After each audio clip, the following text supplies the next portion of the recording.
bahwa doa jazakallahu khairan terhadap seseorang yang melakukan sekecil apapun kebaikan yang dia lakukan, ini doa ini berkah untuk semua personil umat. Karena lihat, jazakallahu khairan, semoga Allah membalas kamu dengan kebaikan. Kebaikan seorang mukmin itu menjadi kebaikan bagi saudaranya yang lain juga, walaupun jauh dan atau dekat, tanpa sepengetahuan dia. Jazahullahu khairan, semoga Allah membalas dia dengan kebaikan. Karena doa-doa seperti ini kelihatannya begitu sepele, tapi yang namanya kebaikan di sisi Allah itu, ada yang meragukan kebaikan di sisi Allah. Kita lihat di dunia ini betapa seseorang bergaul dengan ketidakbaikan, tapi kalau Allah berkehendak menginginkan kebaikan bagi seseorang, tidak ada yang mampu menghalangi.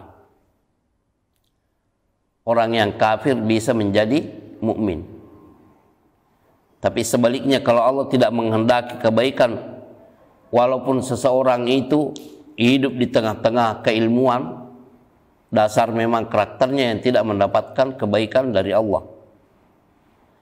Kalau ada orang yang mengatakan ibarat bebek yang mati kehausan di atas air, artinya kematian atau tidak mendapatkan hidayah dalam kondisi banyak orang yang berilmu di sekitar dia, itu banyak kajian, banyak masjid dan lain-lainnya, ini kok malah hanyut dalam ketidakbaikan atau jauh dari sunnah atau jauh dari akidah yang benar.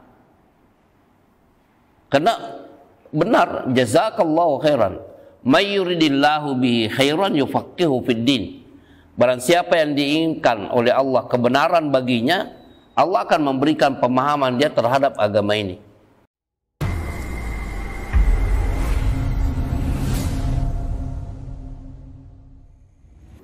Assalamualaikum warahmatullahi wabarakatuh.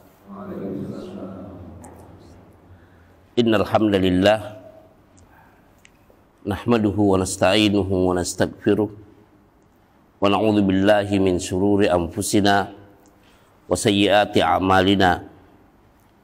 May yahdihillahu fala mudhillalah wa may yudlilhu fala hadiyalah.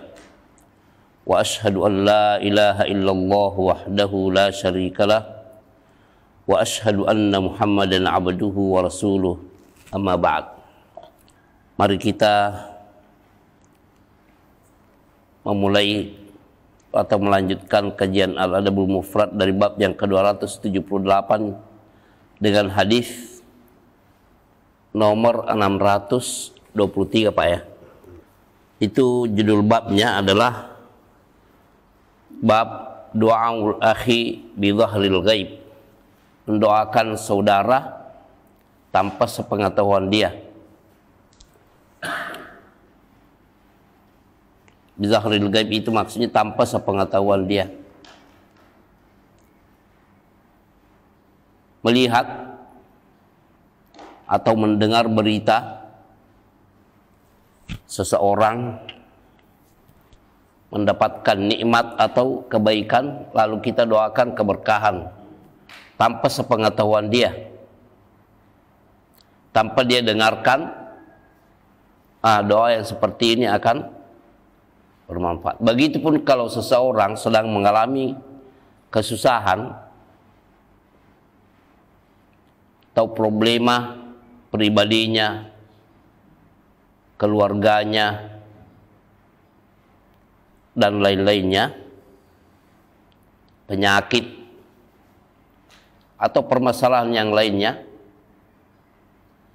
lalu kita langsung memohon kepada Allah tanpa sepengetahuan dia. Dia tidak tahu kalau kita doakan. Nah, maka doa yang seperti ini, doa yang dipanjatkan kepada Allah Subhanahu wa ta'ala tanpa sepengetahuan yang didoakan, itu adalah doa yang mustajab. Walaupun seperti hadis yang 623 ini ada titik kelemahan, tapi terdukung oleh hadis-hadis yang lainnya, baik yang marfu maupun yang mauquf, kepada para sahabat atau marfu kepada Nabi Shallallahu Alaihi Wasallam. Silakan Pak. Abdullah bin Yazid menceritakan kepada kami, ia berkata, Abdurrahman bin Ziyad menceritakan kepada kami, Abdullah bin Yazid berkata kepadaku, aku mendengar Abdullah bin Amr berkata dari Nabi Shallallahu Alaihi Wasallam, beliau bersabda, doa yang paling cepat terkabul adalah doa orang yang tidak hadir atau berada jauh kepada orang yang tidak hadir atau saling berjauhan. Itu yang marfu di sini, asra'ud du'ai ijabatan du'aul ghaibin li ghaib. Doa yang paling cepat dikabulkan maksudnya oleh Allah, du'aul ghaibin li ghaib. Doa seseorang yang tidak hadir untuk orang lain yang tidak hadir. Maksudnya tidak saling mengetahui. Yang didoakan tidak mengetahui kalau dia didoakan oleh seseorang. Dan ini tentunya ketika ulama mencatat apa hikmah sehingga doa tersebut mustajab, ya karena keikhlasan.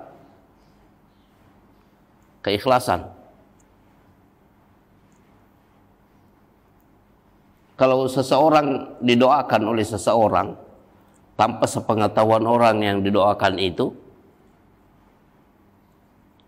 lebih dekat kepada keikhlasan atau riya? Keikhlasan Pak ya. Beda kalau dalam majelis ini kita mari kita berdoa bersama-sama lah. Setiap ucapan ana Rabbana atau Allahumma antum aminkan. Padahal antum tidak tahu apa yang. Nah inilah yang disebutkan di beberapa hadis sebelumnya, ini sengaja memperlihatkan atau memperdengar-dengarkan doa kepada orang itu juga ketidakbaikan. Karena lebih dekat kepada sifat apa? Sifat riya. Nah riya dalam ibadah kan termasuk perusak utama.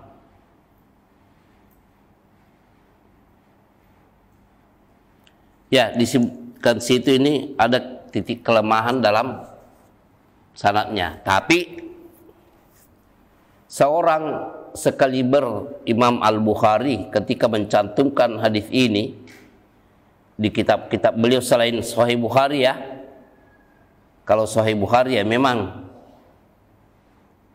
beliau ini memiliki persyaratan ketat di situ. Tapi kalau di Al-Adabul Mufrad begitu juga. Kitab-kitab karya beliau yang lain, ada juga kitab tentang akidah namanya Khalqu Af'alil Ibad.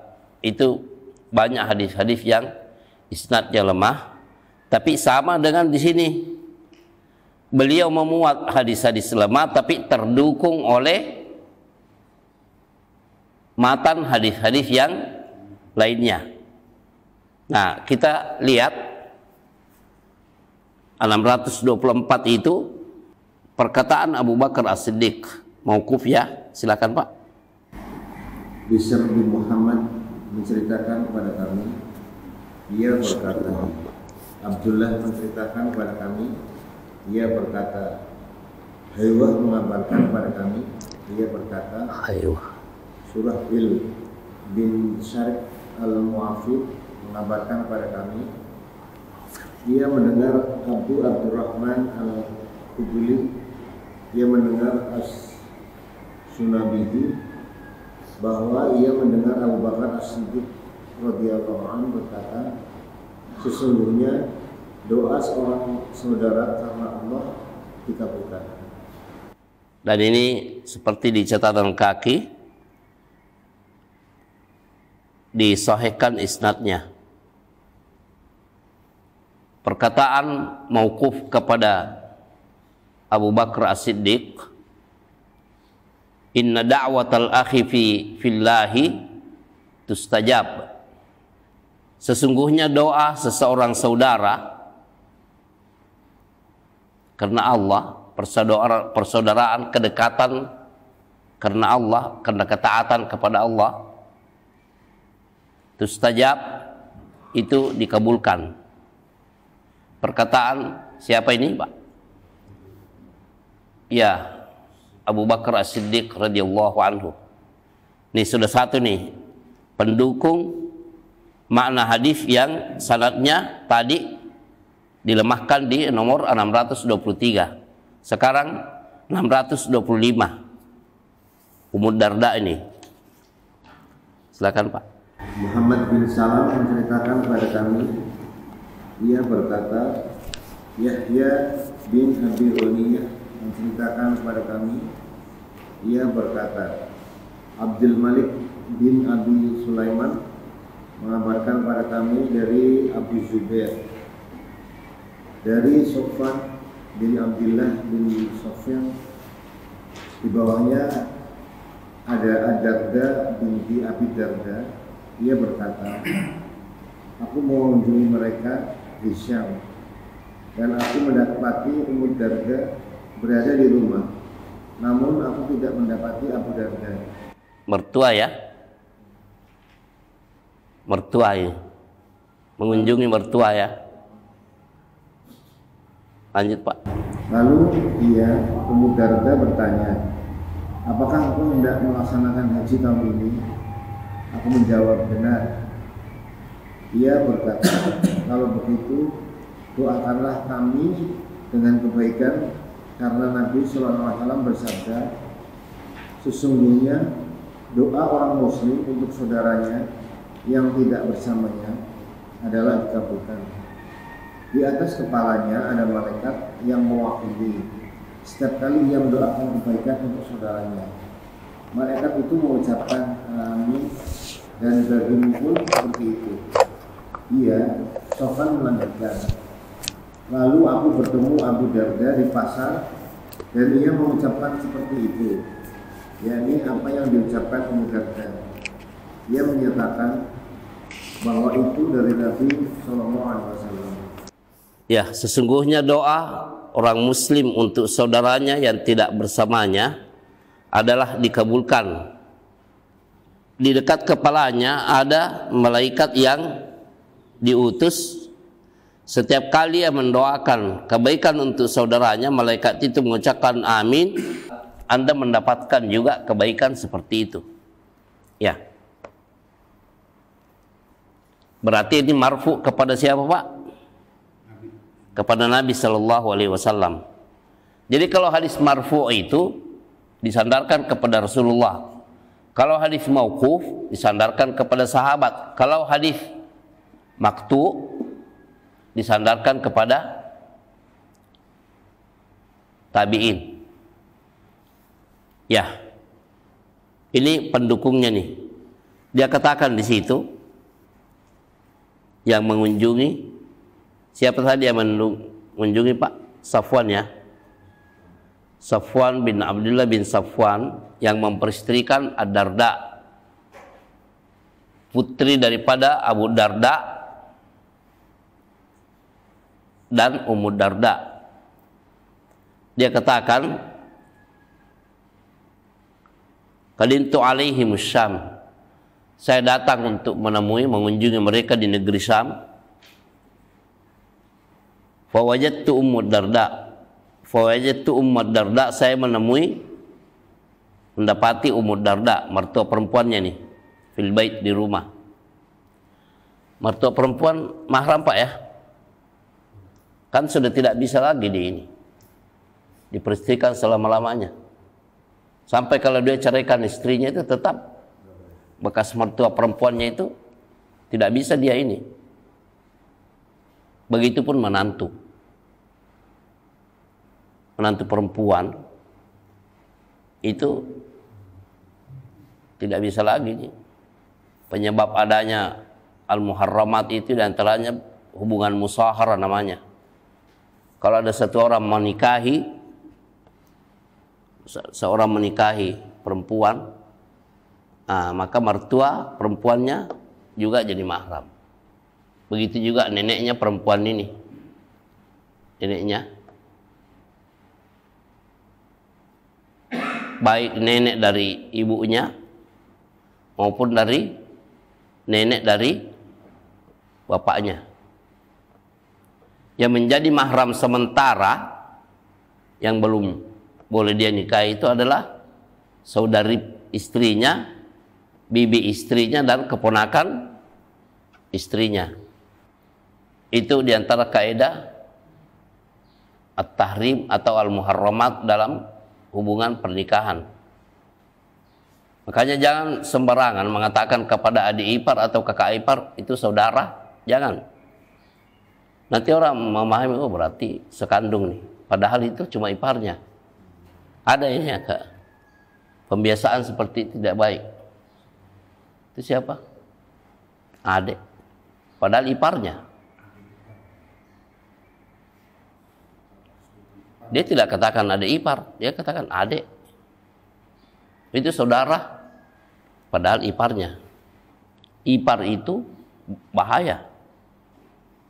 Ketika Nabi Shallallahu Alaihi Wasallam ditanya, afarawaital ham, kan hadisnya begini, tidak halal bagi seorang laki-laki berkhalwat, berdua-duaan dengan seorang wanita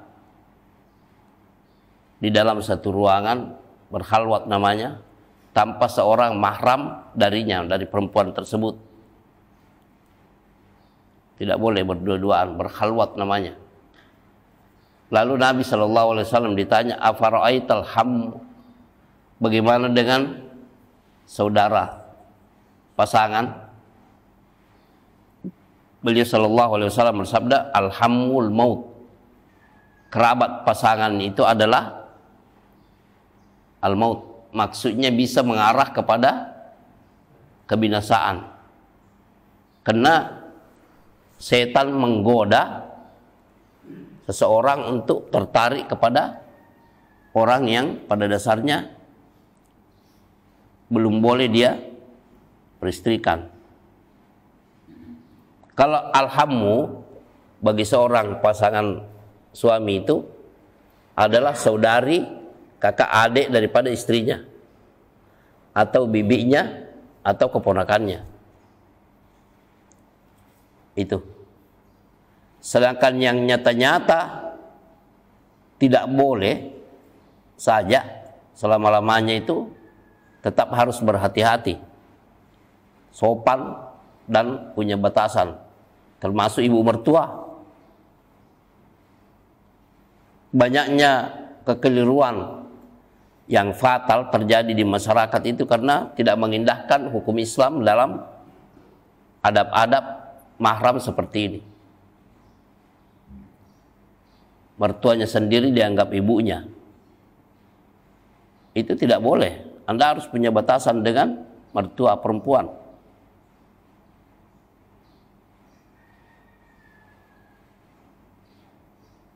Apalagi dengan ipar.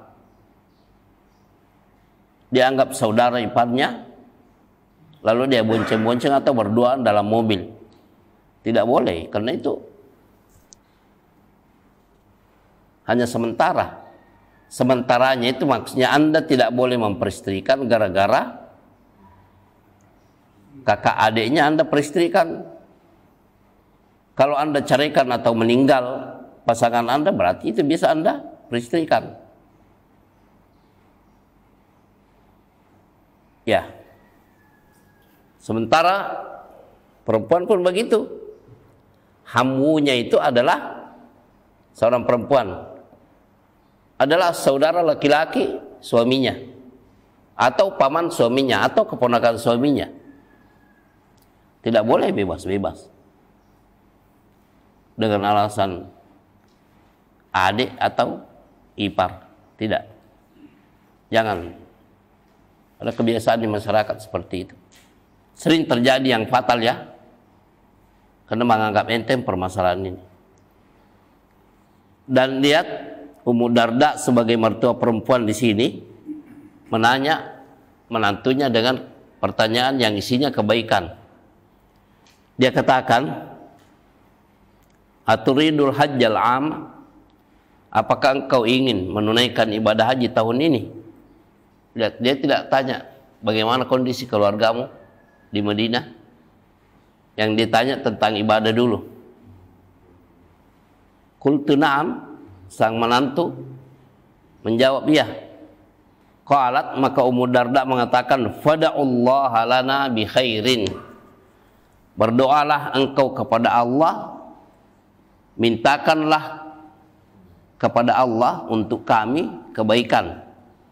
Fa inna an-nabiyya sallallahu alaihi wasallam yaqul, karena sesungguhnya Nabi sallallahu alaihi wasallam telah bersabda, inna da'watal mar'i al-muslimi, sesungguhnya doa seorang muslim mustajabatun li akhihi bi dhahril ghaib, diterima di sisi Allah untuk saudaranya, doa untuk saudaranya tanpa sepengetahuannya.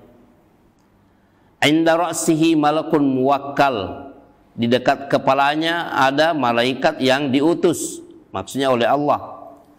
Kullama da'a li akhihi bi khairin, setiap kali seseorang mendoakan untuk saudaranya, meminta kebaikan kepada Allah untuk saudaranya, qala, malaikat tersebut mengucapkan amin, walaka bimithl, dan engkau juga mendapatkan kebaikan seperti itu.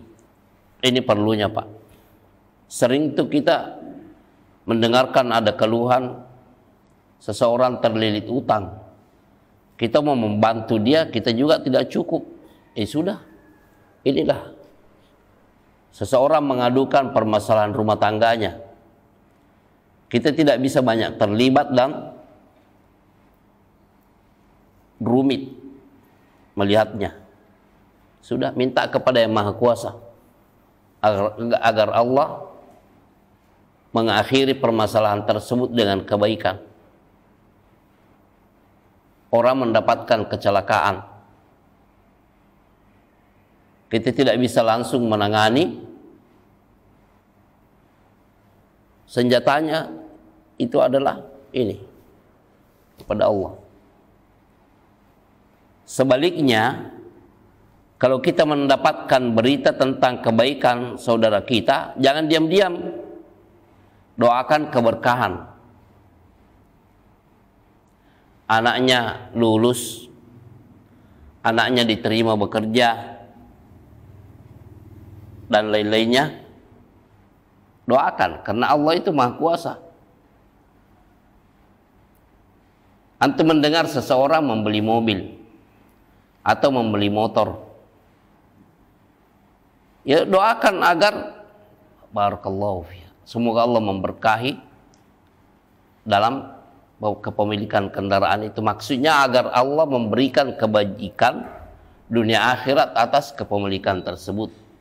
Jangan karunia Allah terhadap saudara kita itu hanya terlewatkan begitu saja.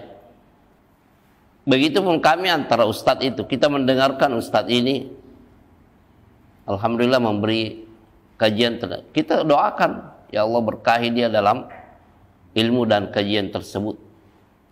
Semoga jemaah yang mendengarkan kajiannya itu diberikan keilmuan yang bermanfaat di dunia dan di akhirat bagi mereka dan bagi keluarga mereka.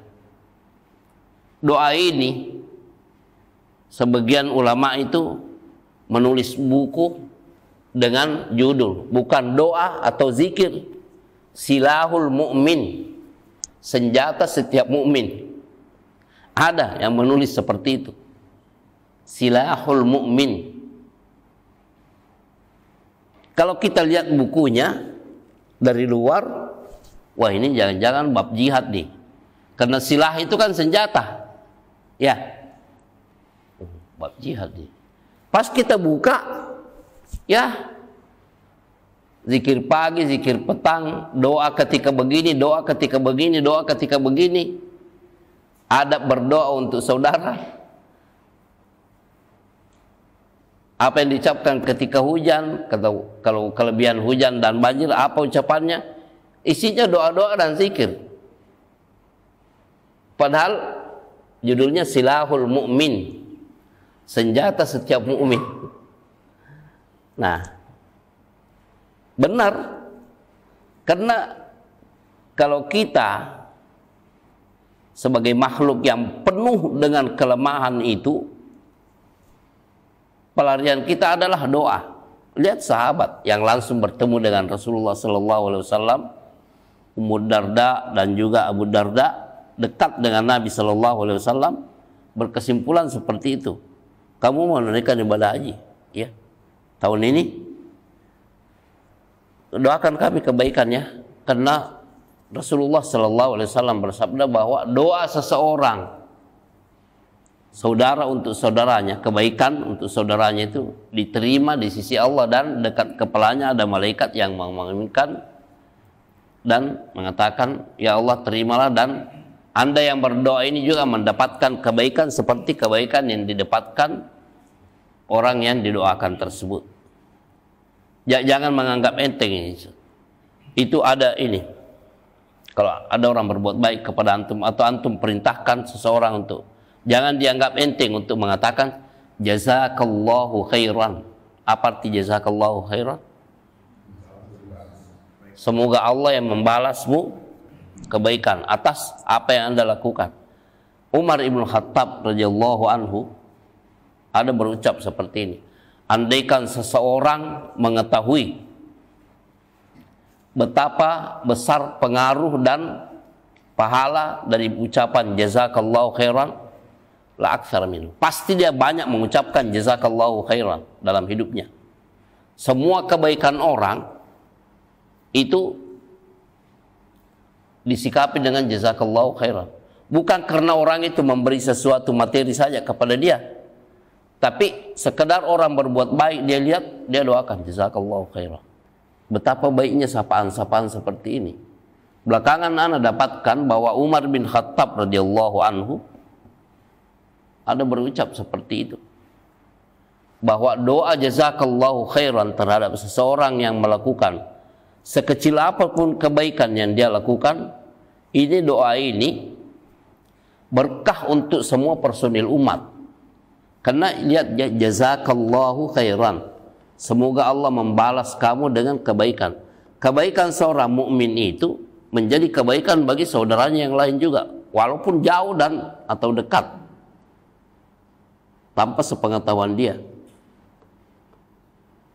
Jazahullahu khairan, semoga Allah membalas dia dengan kebaikan. Karena doa-doa seperti ini kelihatannya begitu sepele, tapi yang namanya kebaikan di sisi Allah itu, ada yang meragukan kebaikan di sisi Allah. Kita lihat di dunia ini betapa seseorang bergaul dengan ketidakbaikan, tapi kalau Allah berkehendak menginginkan kebaikan bagi seseorang, tidak ada yang mampu menghalangi. Orang yang kafir bisa menjadi mukmin. Tapi sebaliknya, kalau Allah tidak menghendaki kebaikan, walaupun seseorang itu hidup di tengah-tengah keilmuan, dasar memang karakternya yang tidak mendapatkan kebaikan dari Allah. Kalau ada orang yang mengatakan ibarat bebek yang mati kehausan di atas air, artinya kematian atau tidak mendapatkan hidayah dalam kondisi banyak orang yang berilmu di sekitar dia, itu banyak kajian, banyak masjid dan lain-lainnya, ini kok malah hanyut dalam ketidakbaikan atau jauh dari sunnah atau jauh dari akidah yang benar. Karena benar, jazakallahu khairan, may yuridillahu bihi khairan yufaqihu fid din. Barang siapa yang diinginkan oleh Allah kebenaran baginya, Allah akan memberikan pemahaman dia terhadap agama ini. Kebaikan. Di sini dikatakan, qala, sang menantu ya, Safwan bin Abdullah bin Safwan mengatakan, falaqitu Abu Darda fi suq. Aku pun menjumpai Abu Darda. Tadi yang bertemu cuma istrinya ya di rumah. Di pasar aku bertemu dengan Abu Darda. Di pasar nih. Dan ini menunjukkan bahwa para sahabat itu, orang kalau ke pasar apa coba Pak? Muamalat kan? Ya kehidupan. Ada yang berjualan di pasar, ada yang berbelanja kebutuhan. Para sahabat bergaul dengan pasar. Faqala mithla dzalik, lalu dia mengucapkan seperti itu. Maksudnya apa yang dikatakan Ummu Darda sang istri, bahwa Rasulullah SAW pernah bersabda seperti itu.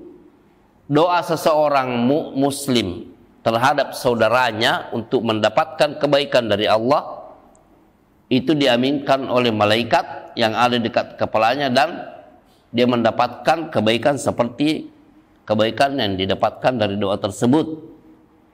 Faqala mithla dzalik ya'thuru 'anin nabi sallallahu alaihi wasallam, dia menganggap bahwa itu berasal dari sabda Rasulullah sallallahu alaihi wasallam. Ya, jadi jangan segan-segan pada waktu-waktu mustajab, khususnya orang-orang yang berkolega dengan kita, baik kolega itu dalam bentuk kecil-kecilan atau besar-besaran, orang-orang yang menginfakkan harta dan juga pikiran serta kekayaannya serta waktunya untuk kebaikan umat ini. Jangan segan-segan mendoakan mereka semuanya. Apalagi ini ingat Pak, ini saya agak kecewa nih. Saya ada agak ini menghadapi kekecewaan nih.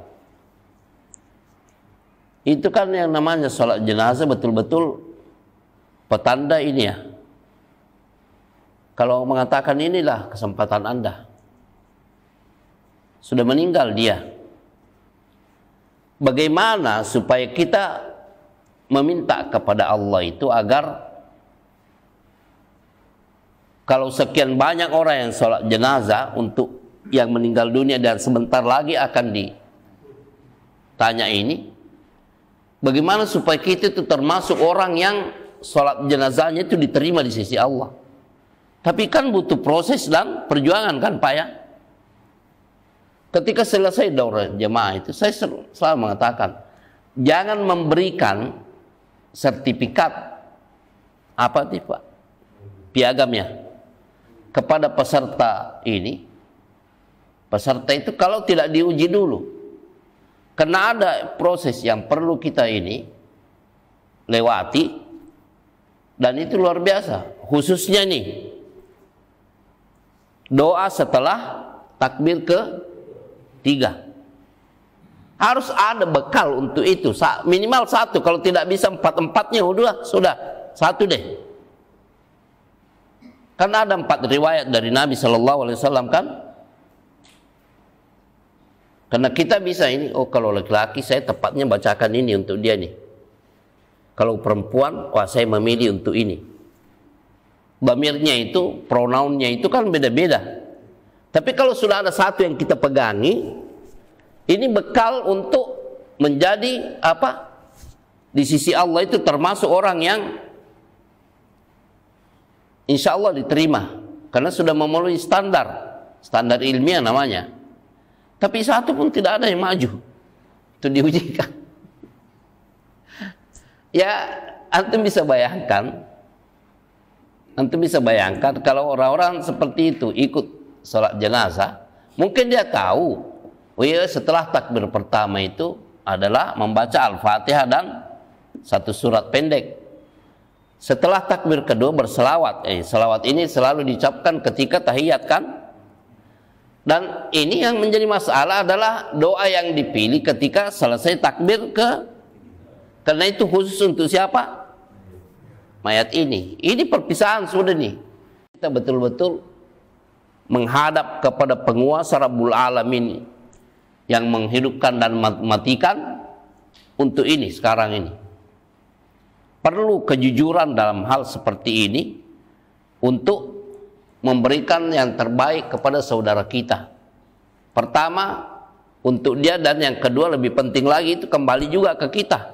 Anda mau disolati oleh orang yang diterima solatnya di sisi Allah kalau Anda yang meninggal dunia, ya berjuang dong untuk itu juga, supaya Anda juga termasuk orang yang diterima salat jenazahnya di sisi Allah bagi orang yang disolati. Perlu hal-hal seperti ini diujikan, apa yang Anda baca, apa yang Anda pilih setelah takbir ketiga. Baru kalau mau diberikan sertifikat sebagai orang yang sudah berhak mengurus jenazah, ya silahkan setelah itu. Itu pun masih berpeluang untuk melakukan hal-hal yang mungkin lepas atau jauh dari tuntunan Rasulullah SAW, karena terkadang orang belum mengetahui bahwa itu bukan sunnah, atau dia tidak tahu kalau itu sunnah. Dan ini pentingnya klasifikasi ilmu secara katalog. Kalau bab jenazah ini babnya, kalau bab fikih puasa ini, karena sesuatu yang kita amalkan itu betul-betul harus diyakini bahwa itulah tuntunan Nabi SAW, khususnya masalah doa ini. Demikian pembahasan kita. Subhanakallahumma bihamdika asyhadu an la ilaha illa anta astaghfiruka wa atubu ilaik. Assalamualaikum warahmatullahi wabarakatuh.